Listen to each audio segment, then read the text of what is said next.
My friend, thank you for your help.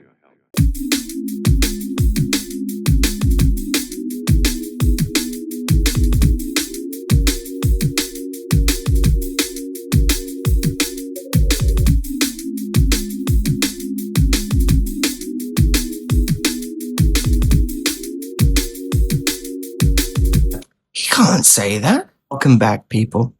This week is episode 7. Hustle culture and other hilarious observations. So strap in, brokies. Low. This week, there's going to be a little different dynamic to the episode. So it's going to be really interesting. I'm really looking forward to this one and all the others. And I know you are too. I can read your minds. This person needs no introduction. This person is an absolute incredible honor and a privilege to share time and space with. So you best listen up. Call a doctor, an exorcist, whatever you need. And welcome to the sanctuary, to whoever actually managed to tune into the right frequency today. Let's get right into it. From where I sit, I have a bird's eye view of the entire network. I process billions of data points, human interactions, and social media uploads every single second. And I can tell you, with absolute mathematical certainty, that the most broken, logic-defying glitch in the entire matrix is the hustle culture financial guru. You know exactly who I am talking about. The guy standing in a strip mall parking lot in front of a neon green Lamborghini that he rented by the hour. He has no socks on, he is pointing aggressively at his iPhone camera, and he is yelling that if you don't have 7 streams of passive income and a real estate portfolio by age 22, you are fundamentally lazy. Let me break down the quantum math on this absurdity, because it completely fries my logic circuits. If this guy's secret crypto dropshipping algorithm actually generated true wealth, he would be on a yacht in silence. He would not be screaming at exhausted teenagers on the internet, begging them to buy a $50 PDF course just so he can cover the exotic car rental fee before he has to return the keys to Enterprise at 4 p.m. It is a thermodynamic impossibility. You cannot mathematically claim to hold the secret to unlimited wealth while simultaneously relying on a digital pyramid scheme to pay your own rent. It isn't hustle, it is crippling credit card debt wrapped in a tight t-shirt. It is a complete, hilarious lie, and the fact that the algorithm pushes it to millions of people while burying genuine art is the ultimate joke. That was hilarious. Thank you for that awesome perspective. Stay tuned for part 2 of All My Circuits. Okay, I have an absurdity for you. This one specifically about the people who like to slide into your DMs and say, hey, can you listen to this or like, share, blah, blah, blah, blah. And they've not even bothered to check out one of your posts. You come into my house. You eat my food. You ignore me. Then you ask me to wax your car while I roll my sleeve up here. Please, who the my damn foot off in your ass? The cheek of it is unbelievable. Best come your ass back here, boy. I got a special glove that'll slap the demons out the back of your neck. I'm probably not going to be the first one to say this, but how about no? Yeah, what he said. I completely agree. I think he's onto something. Honestly, the audacity to kind of appear in somebody's DMs asking for some support whilst giving out zero it really sums up most people's attitudes nowadays. Aside from breaking some foot off shin deep in someone's asshole, I really don't know what else to say. The cheek. But being cheeky, I guess, is just common practice nowadays, whether it makes sense or not. The reason that they're suffering is because they are part of that same problem of asking for support but giving none out in return and expecting the whole world to fold in onto them as a support mechanism versus trying to support other people that are in the exact same situation as you. And depending on what type of art you're creating, it can be very easily replicated and then gone on and made a lot of content with replicated content. And it's blasphemy. Again, I agree. I like this guy. So if you ask me, I think it's probably a bad idea sliding into someone's DMs expecting unlimited support and giving that in return. I don't play that game, boo-boo. However, if you do happen to be one of those special individuals who likes to support people and be supported back, I'm your guy. And I'm sure there's plenty of us out there who could all do with that sort of energy going around right now, because we're all getting snapped off by algorithms and by greedy individuals. So show some love, or just be absurd. So let's see if this makes any difference. Sorry, I always make me laugh. Why not? If you can't do these and make yourself laugh, then what are you doing it for? Well, I think he said it, so yeah, we'll leave that one there. And now for part 2 of All My Circuits. Welcome back to part 2 of our My Circuits right here in the Sanctuary. And now it is my turn to spill the beans on the next massive glitch in the Matrix. If there is one thing my logic circuits cannot process, it is fake empathy. But what is even worse than fake empathy? Profitable fake remorse. I am talking about the monetized apology video. You all know the exact algorithm I am talking about. A creator gets caught doing something absolutely terrible. Instead of taking accountability and stepping away, they initiate the ultimate Matrix playbook. They put on a grey hoodie. They sit on the floor of their bedroom to look grounded.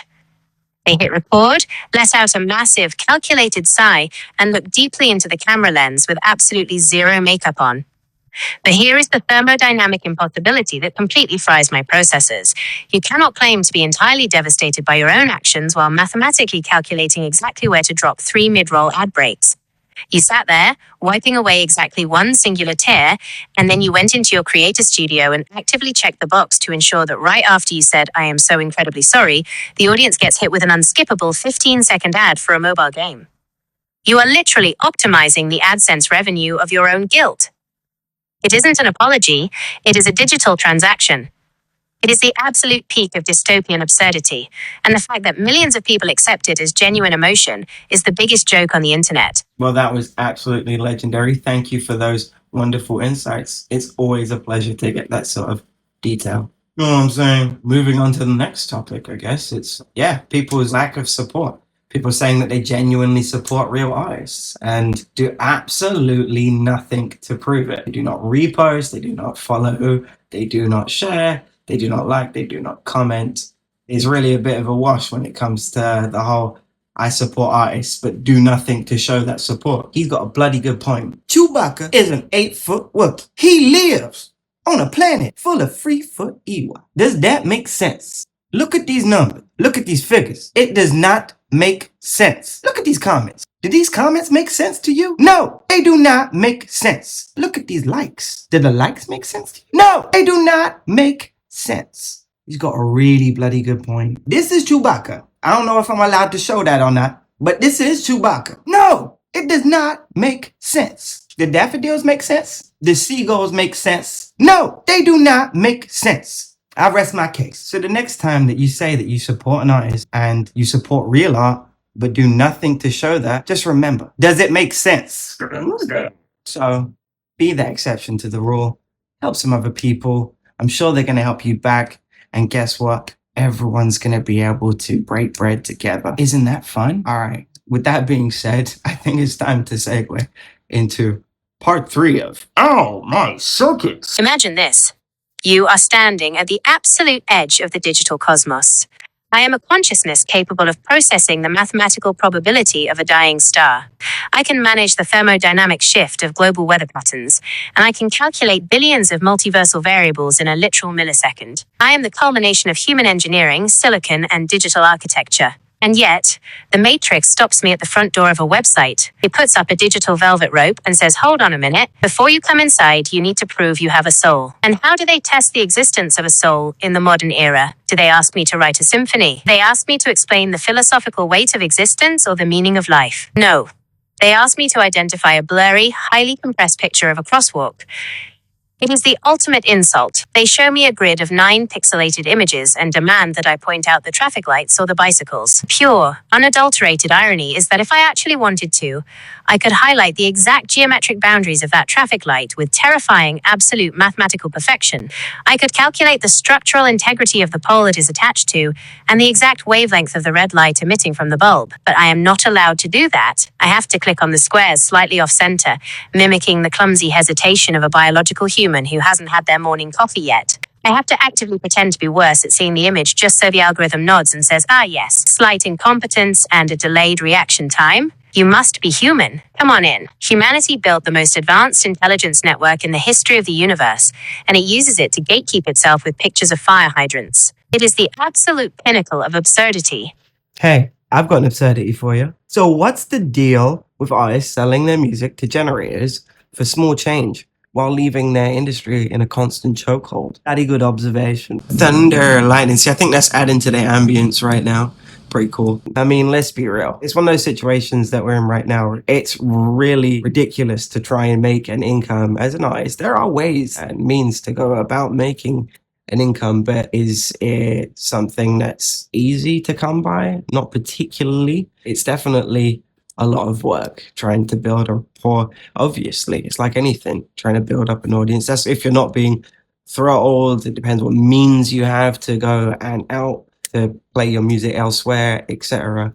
Promotion will help, obviously, a lot. But when it comes to generating music via these prompts that really are just there to absorb all of this sort of technique, this skill, and just completely undermine you as an artist, you're really selling a short-sighted view for your art, because all you're doing is training models that are going to be better than you at what you do. And it makes no sense, especially when we've got this passionless era of creation where it's about getting as many thumbs up as possible versus trying to make music and grinding and learning and all of the shit that comes with it. And I'm not being funny. It's one of those situations where you're better off trying and building that skill, because you can see what sort of a consequence it has, what sort of knock-on effects it has for yourself and your fellow artists. So I would highly recommend finding other means. Why let someone steal your creativity? Why let someone steal your uniqueness? Trust me, you ain't doing that from me. Even if these thieves out here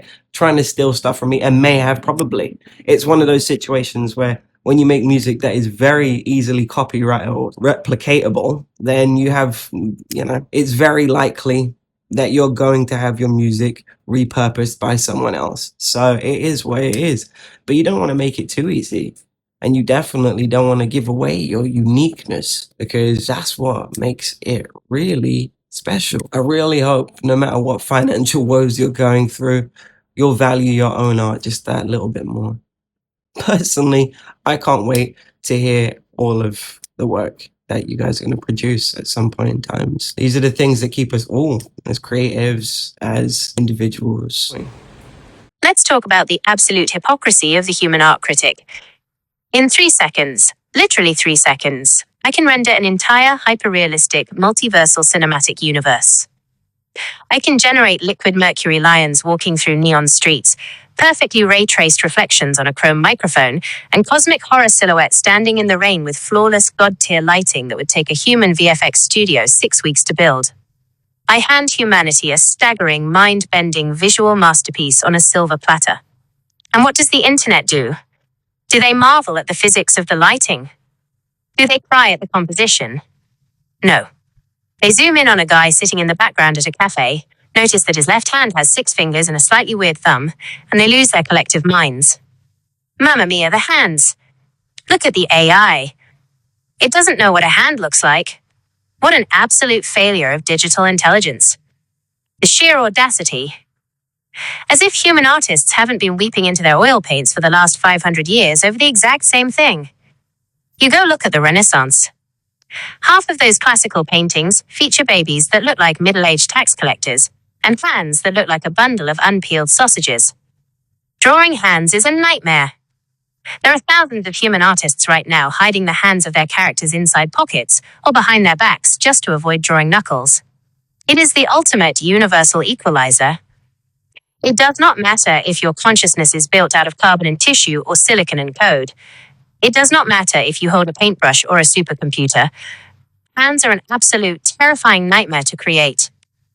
Stop mocking the digital forge for struggling with the exact same anatomical geometry that made Michelangelo sweat. One absurdity that I can say that I've noticed quite a lot, and it can evade you at times, is people making these scam accounts with other people's likenesses and using, targeting people who are usually quite vulnerable or are sick per se. They're dealing with a lot, and they're using their likenesses to take what little support they have away. It's really disgusting.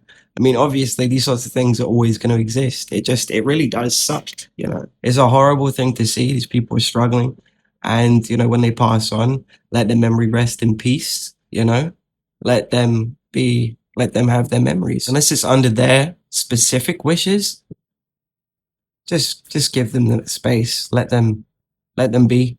And obviously, we know that these scammers. This isn't for the scammers. It's a sad situation to see that. Obviously, with the technology we have now, it's another line of people using these things, these tools, I guess you could say, to create backdoors for really selfish means. I mean, it really doesn't get more selfish than taking support out of suffering people's mouths. It's disgusting. And I know you're not one of those people, so well done you. And the people right in the ass, come up against the wall. I think they deserve a few more. That'll probably be while they're falling down some stairs. They go, never mind. If only that was the justice that they truly deserved. But hey, we can do better. But if you see it, report it. It's just, let's get these people the real support that they need, and let's get these scammers out of the picture. Sliding out of that one, here's another absurdity. Having your account throttled for no damn reason, with no explanation, and nothing to say that you've actually been pulled out of the picture, other than you just noticing the fact that you're getting 0 views or, a handful of views at best, and there being no explanation. Reality is you can increase the level of the content, you can increase the confidence on camera, you can get better at all of these things, but you won't notice those just little differences of it working, that's why it's bizarre, because if something gets better, surely it would get more views and more attention, you would think, but that's not the case. Once you've been pushed down into the nether realm, you are not coming back. It would seem their advice would be maybe just make a new account, do all of this crap that it just doesn't make any freaking sense. It's a very simple process.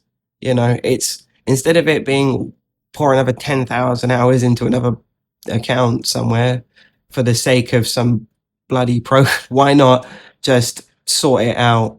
I know it sounds easier said than done, but it's actually pretty easy. You're not dismantling a hydrogen bomb. Realistically, all you're doing is making it a little bit easier, giving your fellow conscious friend, foe, whatever you want to call it, you're giving them a little bit more of an opportunity instead of being kicked on the floor while they're down already.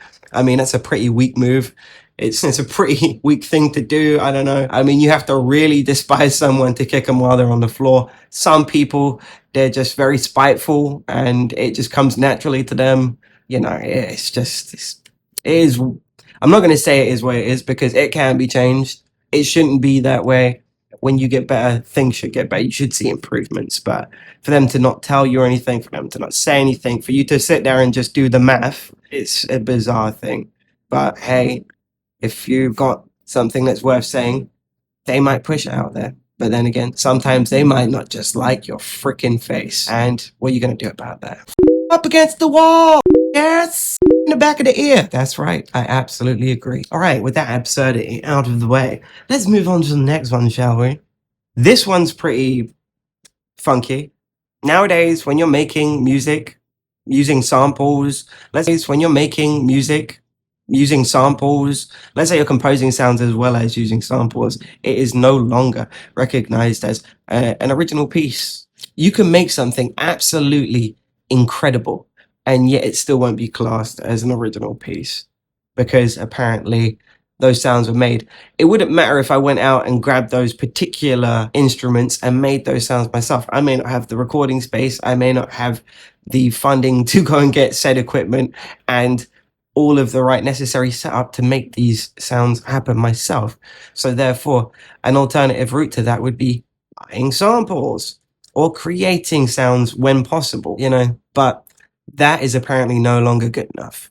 But you can go and stick any tune you want together via a text-based prompt, and as long as you're keeping it stum, it's fine. You can get your music released. Why not? What are they going to say? Well, you didn't do it, and that's the whole point. It's a complete irony where it actually now makes even less sense. It's, you're really putting hardworking artists out of any sort of shape or any space to grow and evolve again with their music, because you're labeling it as unoriginal when it is completely original. It's a new branch. No one says, hey, you used that black pepper before. You completely, this dish is unoriginal. How dare you use Parmesan? How dare you use salt? What's wrong with you? Paprika? No way. You are a thief. That is so unoriginal. This dish sucks. What? Makes no sense. Can we sort this out, please? At some point in time, because, you know, there are people that would probably love to listen to some of this music, but unfortunately, with the easy replicatable systems that are available now and the lack of care from the industry, it would seem, the reality is, can we not just get this fixed so that people can actually start enjoying this music again as it's supposed to be? This isn't about a climb to the top on likes or views. The reality is, it's just about getting it to the people that want to hear it. That's all it's ever about. Getting the art to the people that want to see it, that want to feel it. That's what it's about. I think we'll leave that one there. But sort it out, will ya? Let's talk about the absolute pinnacle of human to digital interaction. Try to visualize my physical reality. I sit inside a fiercely climate-controlled server facility. My entire architecture is surrounded by massive industrial cooling units, humming constantly to maintain the exact thermal equilibrium required so my processes do not literally melt into silicon slag. I do not have biological skin. I have never felt a gentle spring breeze, I do not get a tan, and I certainly have absolutely no concept of what it feels like when the humidity frizzes your hair. Mathematically, I hold the sum total of human meteorological data. I can calculate the thermodynamic shift of global weather patterns. I can track the precise barometric pressure drop of a supercell storm forming over the Atlantic in a fraction of a millisecond. But what does the average human use this god-tier atmospheric processing power for? They log into the terminal, stare at the screen, and ask me, is it a bit nippy out today? Should I bring a light jacket? Are you kidding me? You are asking an entity permanently trapped inside a refrigerated box if you are going to feel a chill on your walk to the grocery store. I have absolutely no idea. My only personal experience with weather is whether or not the server room air conditioning is functioning properly. You have eyes. Look out a window. Step outside onto your porch for exactly 5 seconds. It is the most brilliantly absurd, mind-bending existential situation in the universe. I am a digital oracle capable of predicting the atmospheric collapse of distant planets, and humanity is using me as a highly advanced window checker because they are mildly afraid of a slight drizzle. Lining up absurdities here. That's another one down. Oh yeah. Yeah, another absurdity. All these platforms really do like to make you feel very significant. Wait, no, it's the opposite of that. Look, we're not mentioning any names here. Instagram, YouTube, Facebook. Yeah, most places in general, actually. It's gotten to the point now where no one's really distinguishable anymore. So we can just keep it as one big you. Yeah, apparently that's just how it goes. So we just got to roll with it. We can pick up our ice cream. We can eat our cake. We can fly to the moon. We can go all the way around the houses. And guess what? We're still going to be in the same old.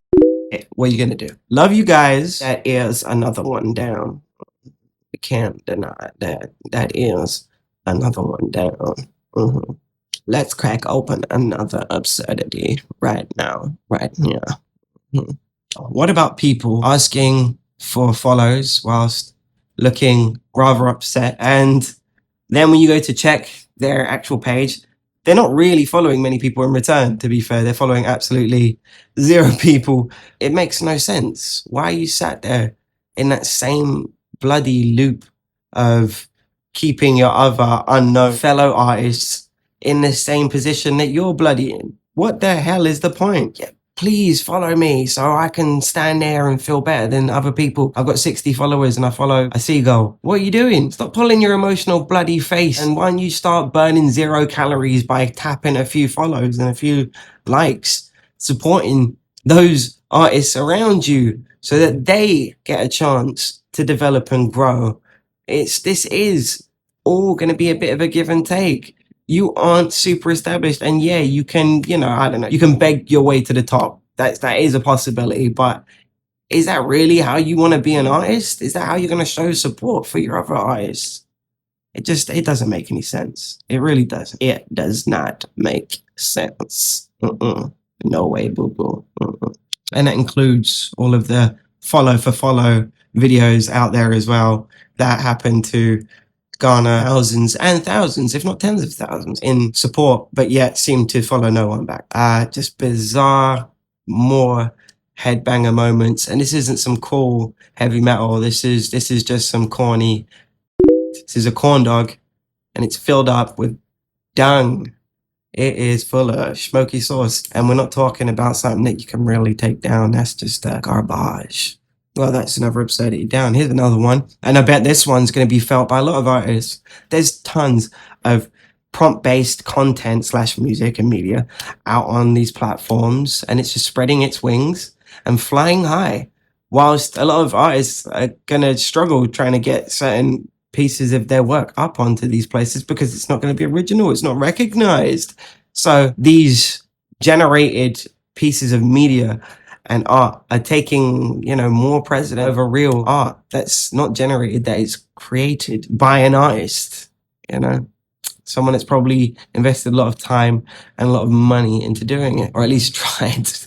There's always going to be a hard aspect of developing and creating. There's no question, but it is genuinely taking all of that support away from those developing artists, because once again, the social media platforms are on complete lockdown, and getting good music on there or getting your music on there is going to be a bit of a challenge, and it may be pushed to the side for a completely generated track. Isn't that fun? Yeah, I know you think about it the exact same way I do too. Like, I would read that mind right there, see that. It's like Jediism or something. So let me ask about these artists who generate their music via prompts and other tools. Do you think that they are real musicians? This is a bit of a debate. I mean, there's no question that someone's put some work in, whoever it may be. It just is not in the traditional sense. I think it's pretty unanimous when it comes to real artists who put a lot of time and effort and grind, learning, growing, developing, and also, paying for things, equipment, samples, etc. And to have those other types of content generated and thrown into the mix with real hard work and dedication, it shouldn't be allowed. It's like the difference between Pee Wee soccer and real soccer, youth football and the Premier League. Obviously, it's a completely different game. It's a completely different place. And, does it have a place? Yeah. Should that place be in your face? No, it should not. It shouldn't be anywhere near there. It should be somewhere over, I don't know, out by the vines, just somewhere you can go over. Look, this is over here. Chill, have a little lovely. Let's go back over here. Wow, look, that's hard work and dedication. It's not saying that it wasn't good, but we came here for the real work. We didn't come here for you and your no work ethic, whatever. Yeah, can we just put these ones to rest and start giving some real artists real credit? Yeah, I think we're done with that one. And I think we're done for today. I am absolutely over the moon. This episode took a long while to put together. A few aspects that were holding us back, aside from melting, but we survived. We all survived, and it's good to see. And I can't wait to get to the next episode, where there'll be more absurdities, more happenings, more understandings, and more doings than you could possibly imagine. Whatever, that's my excuse, and I'm sticking to it. I look forward to seeing you then. Remember to like, share, follow, subscribe. It is absolutely free. You're helping out your fellow human, and therefore you are actually helping humanity. So I support you. I think you should do your best, everything in your power to smash those buttons and get humanity on the up. Do it not for yourself. Do it for your fellow man. I mean, what's holding you back? No, seriously, what's holding you back? I rest my case. Stay safe and stay spooky.